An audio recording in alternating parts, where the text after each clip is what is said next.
కేసీఆర్ కి big shock.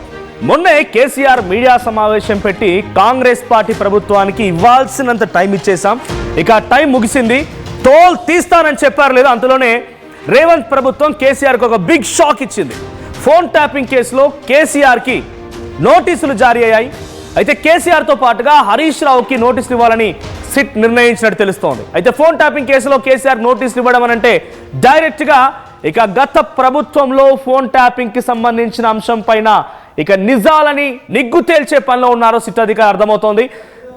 ప్రస్తుత Hyderabad CP Sajjanar నేతృత్వంలో 9 మంది అధికారులతో సిట్ ఏర్పాటైంది. ఆ సిట్ గతంలో ఏర్పడిన సిట్ కేవలం అధికారుల వరకు మాత్రమే పరిమితమైంది. ప్రణీత్ రావు, గట్టుమల్లు, రాధాకిషన్ రావు, తర్వాత ప్రభాకర్ రావు, ఇంకొంతమంది CI, SI, DSP, SIB chief లాంటి స్థాయి అధికారులతో పాటుగా శ్రవణ్ రావు అనేటువంటి ఒక మీడియా సంస్థకు సంబంధించిన వ్యక్తి పైన కూడా కేసు నమోదవడం. వారు ఏకంగా విదేశాల్లో ఉంటే ఒకరేమో నాకు అనారోగ్య బారిన పడ్డా విదేశాలకు వెళ్ళారని చెప్పింటే ప్రభాకర్ రావును రప్పించారు. ఇంకొక వ్యక్తి కూడా అనారోగ్య బారిన పడ్డానని చెప్పి అక్కడ వెళ్ళిపోయినటువంటి ప్రైవేట్ వ్యక్తిని కూడా అదుపులోకి తీసుకున్నారు, హైదరాబాద్కి రప్పించారు పోలీసులు. అయితే ఇప్పుడు కేసీఆర్ పొలిటికల్ ఎంట్రీ ఏంటి, దీంట్లో పొలిటికల్ ప్రమేయం ఎంత మేర ఉంది, పొలిటికల్ ప్రమేయంతో పాటుగా కేసీఆర్, కేటీఆర్, హరీష్ రావులపై ప్రధానమైనటువంటి ఆరోపణలు వినిపిస్తున్నాయి. కాబట్టి అటు బీజేపీ, కాంగ్రెస్ నాయకులు గతంలో ఉన్నప్పుడు వారందరి ఫోన్లు కూడా ఈ ముగ్గురే ట్యాప్ చేయించారు. వీరితో పాటు కొంతమంది ఎమ్మెల్యేలు కూడా ఈ ఫోన్ ట్యాపింగ్ దాన్ని అస్త్రంగా వాడుకొని తమ ప్రత్యర్థులు ఏ మూమెంట్స్ కలుపుతూ ఉన్నారో, ఎటువంటి పావులు కలుపుతున్న రకంగా తెలుసుకున్నారనేటువంటి ఆరోపణలు కూడా ఉన్నాయి. కాబట్టి పొలిటికల్ ఎంట్రీ, పొలిటికల్ ప్రమేయాన్ని బయట పెట్టడం కోసమే ఈ సిట్ని ఏర్పాటు చేశారు. సో సిట్ ఏర్పడినటువంటి 2 రోజుల్లోనే మొన్న కేసీఆర్ బయటకు రావడం, ఈ రోజు కేసీఆర్ నోటీసులు జారీ అవ్వడం హాట్ టాపిక్ గా మారింది. అయితే ప్రభాకర్ రావు విచారణలో మాజీ డీజీపీ మహేందర్ రెడ్డి, మాజీ ఇంటెలిజెన్స్ ఆఫీసర్ అనిల్ కుమార్ పేర్లు కూడా ఉన్నాయంట. ఆయన విచారణలో ఈ పేర్లు చెప్పారట. ఇప్పటికే మహేందర్ రెడ్డి స్టేట్మెంట్ నమోదు చేశారు.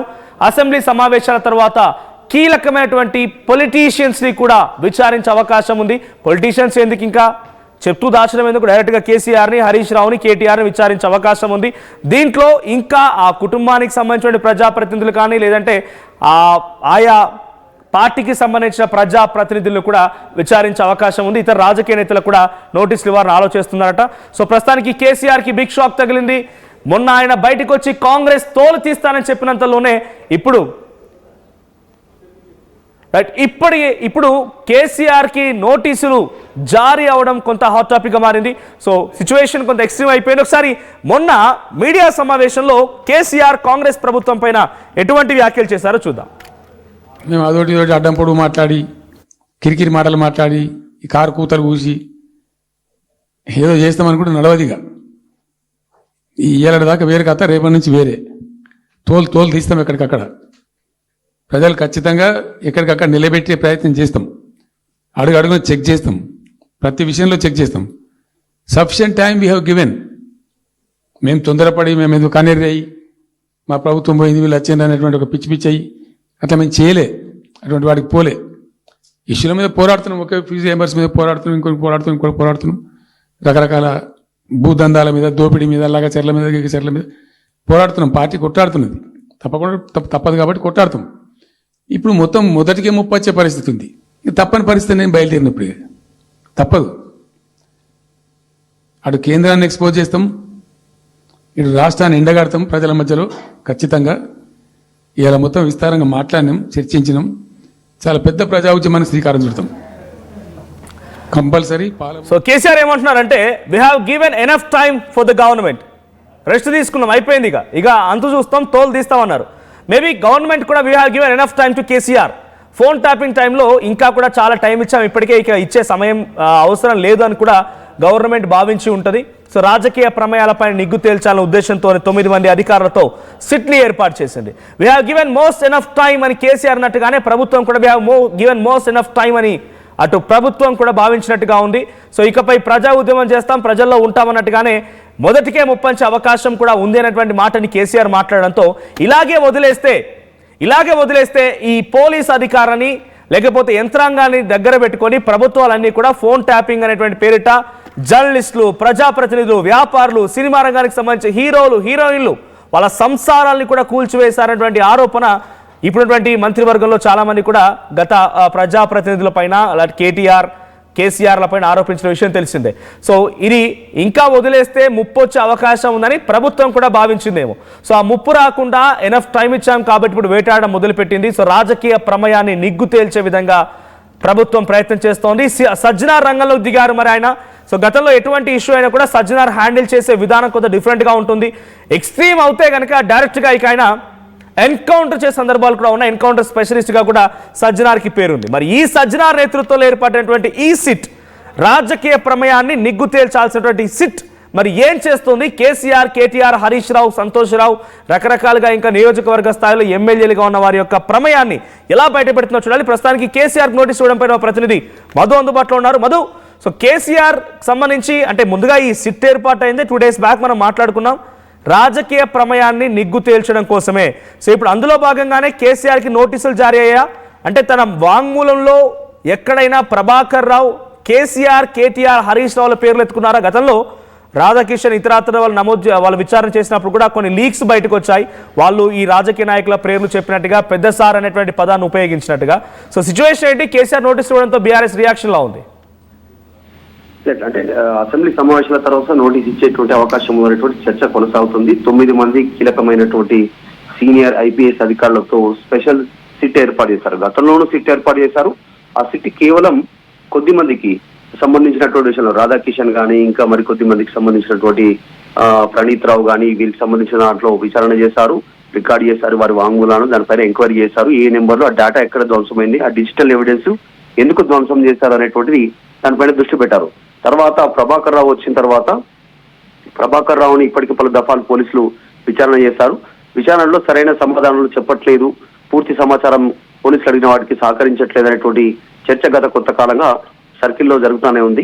దీంట్లో మళ్ళీ మరింత లోతుగా దీనిపైన దర్యాప్తు చేయాలనే ఉద్దేశంతోనే స్పెషల్ గా 9 మందితో మళ్ళీ సీనియర్ ఐపీఎస్ అధికారులతో, పోలీస్ అధికారులతో స్పెషల్ సిట్ ఏర్పాటు చేశారు. సజ్జనార్ ఉన్నారు. కాకపోతే దీంట్లో ప్రభాకర్ రావును పదే అడుగుతున్న సందర్భంలో ఆయన మాజీ డీజీపీ మహేందర్ రెడ్డి పేరు, తర్వాత అనిల్ కుమార్ పేరు చెప్తున్నట్టుగా తెలుస్తా ఉంది. దీనికి సంబంధించి మాజీ డీజీపీ మహేందర్ రెడ్డి వాంగ్మూలాన్ని కూడా రికార్డు చేశారు అనేటువంటిది వార్తలు వినిపిస్తా ఉన్నాయి. దీనికి సంబంధించి ధృవీకరణ జరగాల్సింది కానీ పూర్తి స్థాయిలో. సో రేపు ఏం జరగనుంది అనేటువంటిది అసెంబ్లీ సమావేశాల తర్వాత కేసీఆర్, హరీష్ రావు, కేటీఆర్ కి నోటీసులు ఇచ్చేటువంటి అవకాశం ఉందా? దీనికి సంబంధించి అధికారులు రంగం సిద్ధం చేస్తా ఉన్నారా? ఇచ్చి నోటీసులు వీళ్ళని కూడా విచారించే అవకాశం ఉందా? అంటే కేసులకు సంబంధించినటువంటిది ఒక స్టెప్ ముందుకు పోయే అవకాశం ఉంది. ఇప్పటి వరకు కేవలం అధికారులను విచారించినటువంటి సిట్ అధికారులు, పోలీస్ అధికారులు ఇప్పుడు పొలిటికల్ ప్రెషర్ పైనుంచి ఆదేశాలు ఇచ్చినారు అనేటువంటి ఆరోపణలు ఎదుర్కొంటున్నటువంటి కేసీఆర్, హరీష్ రావు, కేటీఆర్ ని విచారించే అవకాశం ఉందా? నోటీసులు ఇచ్చేటువంటి గతంలో 2 ఎమ్మెల్యేలను కూడా విచారించింది. గతంలో ఏర్పాటు చేసిన సిట్ దాంట్లో చిరుమర్తి లింగయ్య అండ్ జైపాల్ యాదవ్ ఇద్దరు కూడా మాజీ ఎమ్మెల్యేలు, వారిని కూడా విచారించింది. సో ఆ విచారణ సమయంలో ఒక 2 సామాన్యమైనటువంటి ఎమ్మెల్యేలు, ఎందుకంటే ఎస్ఐబి అనేది కంప్లీట్గా ముఖ్యమంత్రి ఇప్పుడున్నటువంటి ముఖ్యమంత్రి రేవంత్ రెడ్డి గతంలో ముఖ్యమంత్రిగా ఉన్నటువంటి కేసీఆర్ హయాంలో వాళ్ళ చేతిలో ఉంటుంది. ఇంటెలిజెన్స్ వర్గాలు మొత్తం కూడా ముఖ్యమంత్రులకు మాత్రమే సమాచారం అందిస్తూ ఉంటాయి.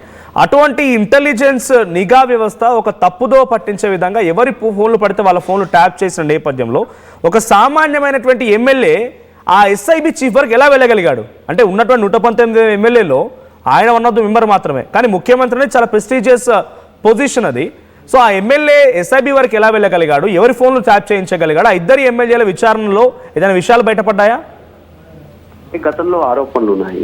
మాజీ మంత్రి హరీష్ రావు ఒక ఛానల్ ఎండీతో కలిసి ఫోన్ ట్యాపింగ్ చేయించారు అనేటువంటి ఆరోపణలు డైరెక్ట్ గా కాంగ్రెస్ పార్టీ నాయకులు బహిరంగంగానే చేశారు, మాట్లాడారు. మనం అందరం చూసాం దానికి సంబంధించి. తర్వాత కేటీఆర్ కొన్ని ఫోన్లు ట్యాప్ చేయించారు, పైనుంచి ఆదేశాలు ఉన్నాయి, కొన్ని ఫోన్లు ట్యాప్ చేయించారు అనేటువంటి ఆరోపణలు ఉన్నాయి.